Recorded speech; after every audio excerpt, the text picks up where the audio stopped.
که دا معلومول غواړي چې د الله په نیز ستا کم مقام کم مرتبه ده نو خپل د دنیا پر ژوند باندې غور فکر وکړه. تا ته به ډېر ژر معلومه سي چې ته الله ته څومره نږدې او څومره لرې یې. ګوره دا یو ډېر مشفقه نصیحت دی، دا یو ډېر عظیمې خبرې دي. ضرور یې واورئ او د خپل ملګرو سره ضرور شریک کړئ. که چیرې په ورځ شپه کې ته ذکر او اذکار کوي، مثلا ځان دپاره د وخت مقرره کړي په هغه کې د الله ذکر او اذکار کوي، نو پوه سه چې الله تا یادوي په خپل رحمت سره. ځکه په حدیث شریف کې راځي وایي چې کم انسان الله یادوي الله رب العزت د خپل بنده یادوي، د خپل فرشتو مخ ته په خپل عرش کې یادوي. الله اکبر. نو هیڅ کله به د الله ذکر او اذکار نه پرېږدو. که چیرې الله تا ته توفیق درکړی چې ته د قرآن کریم تلاوت کوي په ورځ شپه کې، نو پوه سه چې الله په خپل هغه بندګانو کې ته شامله کړی چې کوم افضله بندګان دي.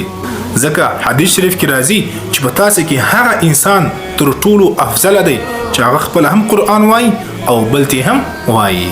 که چیرې ته نفلي عبادت کوي، نفلي صدقې کوي، نو پوه سه چې ته د الله ډېر قریب وي، ته الله ته ډېر ګران وي.